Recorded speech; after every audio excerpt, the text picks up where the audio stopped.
Assalamualaikum warahmatullahi wabarakatuh dan selamat pagi semua. Cikgu harap semua murid-murid pada pagi ini dalam keadaan sihat. Setelah seminggu kita bercuti dan minggu ini kita kembali lagi ber-PDPR. Pada pagi ini kita akan mulakan sesi PDPR dengan pendidikan kesihatan berkenaan tajuk sayangi diri pada bahagian pengantunan. Baiklah murid-murid, cikgu harap semua murid-murid sudah membaca doa belajar sebelum kita memulakan sesi pembelajaran pada pagi ini. Baiklah, cikgu harap murid-murid sedia dengan buku teks. Kita lihat muka surat 90 berkenaan dengan tajuk pengantunan seksual kanak-kanak.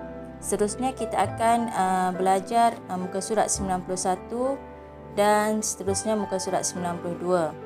Okey, ketiga-tiga muka surat ini kita akan bincangkan dan kita akan pelajari pada hari ini.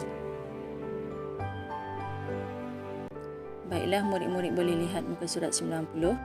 Pada muka surat 90 akan membincangkan tentang apa itu maksud pengantunan seksual kanak-kanak, bagaimanakah berlakunya pengantunan seksual, siapakah sasarannya dan siapakah yang melakukan pengantunan seksual kanak-kanak.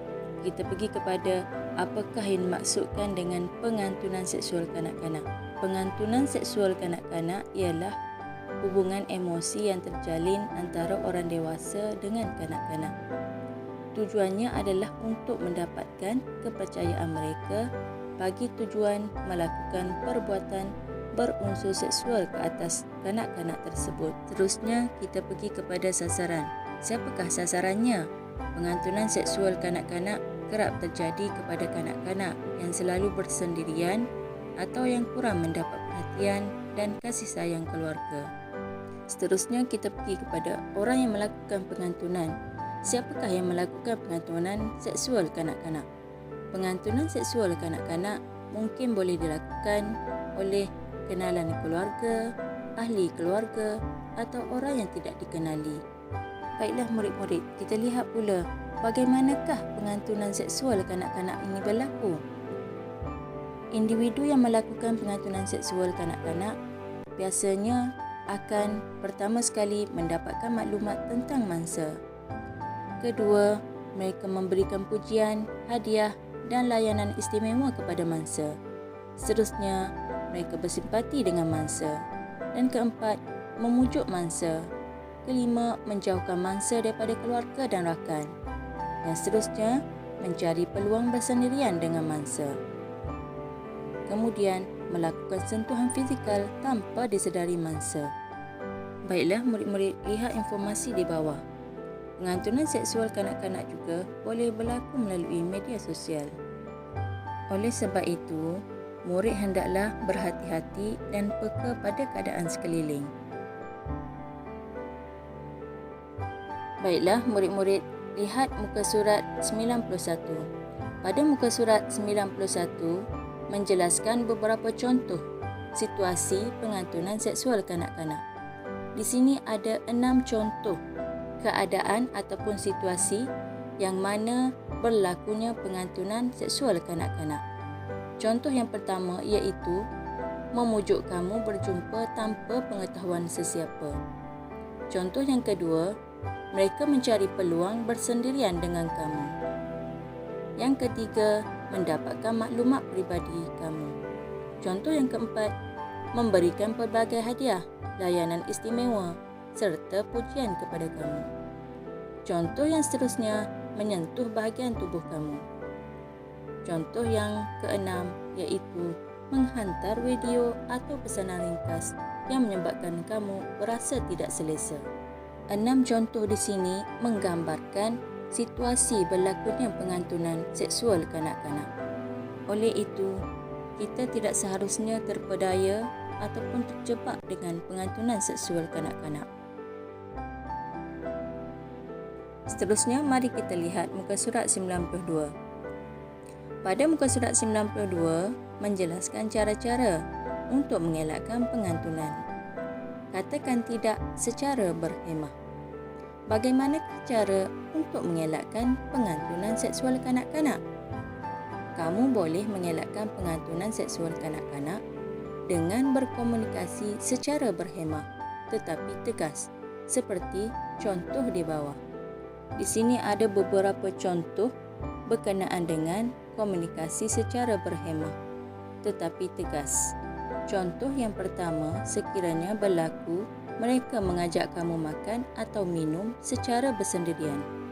Kamu perlu katakan, "Terima kasih, saya sudah makan." Contoh kedua, apabila dia memberi kamu hadiah atau barangan tanpa sebab tertentu, kamu perlu katakan, "Terima kasih, alasan kamu, tetapi ibu bapa saya tidak membenarkan saya menerima hadiah tanpa pengetahuan dan kebenaran mereka." Contoh ketiga, apabila dia mengajak kamu untuk keluar dan bertemu secara bersendirian, kamu perlu katakan, "Minta maaf. Alasan kamu, saya tidak boleh keluar tanpa pengetahuan dan kebenaran ibu bapa saya." Contoh seterusnya, apabila dia mengajak kamu bermain bersama-sama secara bersendirian, kamu perlu katakan, "Minta maaf. Alasan kamu, saya terpaksa pergi sekarang. Abang dan kakak saya menunggu di sana." Baiklah, keempat-empat contoh ini merupakan cara-cara untuk mengelakkan daripada berlakunya pengantunan. Di sini juga menunjukkan komunikasi secara berhemah dan tegas. Untuk informasi kepada kamu semua, jika berlaku perkara-perkara seperti pengantunan seksual kanak-kanak, kamu perlu beritahu ibu bapa atau orang yang dipercayai sekiranya ada orang cuba mengganggu keselesaan dan ketenteraman kamu. Jangan cuba berdiam diri dan terpedaya dengan pengantunan seksual kanak-kanak. Baiklah murid-murid, cikgu harap kamu semua dapat memahami apa yang telah dipelajari tadi berkenaan dengan apakah maksud pengantunan seksual kanak-kanak dan apakah situasi pengantunan seksual kanak-kanak dan bagaimanakah cara untuk mengelakkan pengantunan seksual kanak-kanak. Untuk akhir PDPR kita pada kali ini, murid-murid lihat slide yang telah cikgu sediakan. Baiklah, di sini ada 3 soalan. Jawab semua soalan ini.